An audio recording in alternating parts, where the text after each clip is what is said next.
Comme nous le faisons régulièrement dans ce grand direct de la santé, on va vous parler d'un examen médical pour vous expliquer comment il fonctionne. Et aujourd'hui, on va s'intéresser à la ponction lombaire, un acte redouté car il est réputé douloureux. Alors, est-ce vrai d'abord, qu'est-ce que c'est qu'une ponction lombaire, docteur Kierzek? Alors, c'est un mot qui fait peur, ponction lombaire. Et moi, je le vois à chaque fois qu'on propose cet acte diagnostique aux patients. C'est un acte qui est redouté, sûrement parce que c'est une aiguille, sûrement parce que ça passe dans votre... Non, elle est longue, elle est très fine, mais elle est longue. Et sûrement parce que ça se passe dans le dos aussi. C'est-à-dire qu'on ne voit pas ce qui se passe.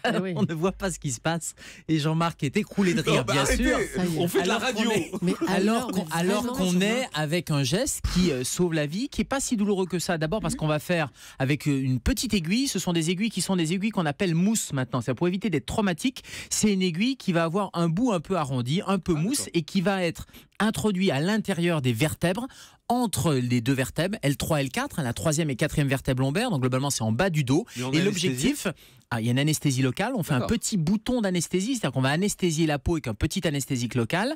Petite anesthésie locale, on peut mettre aussi un patch, vous savez on parle souvent du patch d'Emla, qui est un anesthésique local qui se colle sur la peau 1 heure avant et qui permet de réaliser cette ponction lombaire. Ce qui fait mal, c'est pas tellement la ponction à l'intérieur, on a peur parce que ça va à l'intérieur des vertèbres, mais finalement c'est pas ce geste-là qui fait mal. Ce qui fait mal, c'est de passer la peau. Donc on anesthésie la peau et ensuite on va aller prélever, et c'est tout l'objectif de la ponction lombaire, on va aller prélever le liquide céphalo-rachidien.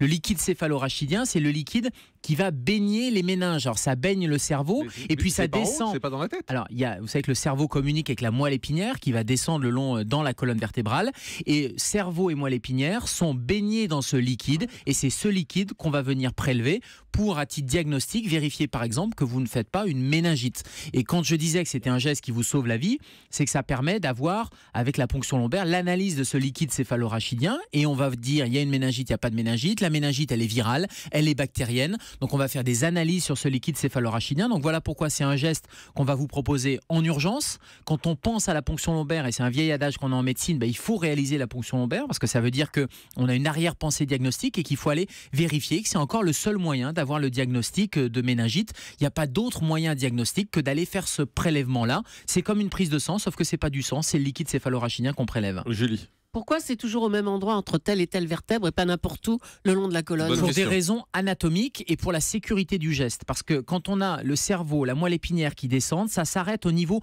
de L2, au niveau de la deuxième vertèbre lombaire. La moelle épinière s'arrête et descend en dessous de la moelle épinière ce qu'on appelle la queue de cheval, c'est-à-dire des racines nerveuses qui vont un peu flotter dans le liquide céphalo-rachidien. Et donc si on prélève à cet endroit-là, il n'y a aucun risque, et voilà pourquoi il faut rassurer, il n'y a aucun risque de léser la moelle épinière. Voilà pourquoi on le fait suffisamment bas, parce que si on remonte, et bien là on risque à ce moment-là d'avoir une lésion de la moelle épinière. Donc il y a zéro risque quand on l'a fait? Alors il n'y a pas zéro risque, et il y a un certain nombre d'effets secondaires ou de complications, et notamment quand on vous fait une ponction lombaire, on vous dit de rester allongé après, parce que si vous vous mettez en position assise ou debout, vous risquez de faire une complication qui n'est pas une complication très grave mais qui est désagréable, qui est un syndrome post-ponction lombaire avec des maux de tête importants, parce que comme on va prélever une partie du liquide céphalo-rachidien, ça met un peu en tension le système nerveux central, et ça peut provoquer ces douleurs-là. Mais en tout cas, il n'y a pas de risque, et voilà pourquoi c'est un geste qui fait peur à tort. Il n'y a pas de risque d'aller léser la moelle épinière, par exemple. Mais moi, la peur, c'était la douleur, mais si vous dites qu'on sent rien, effectivement, docteur Pérez.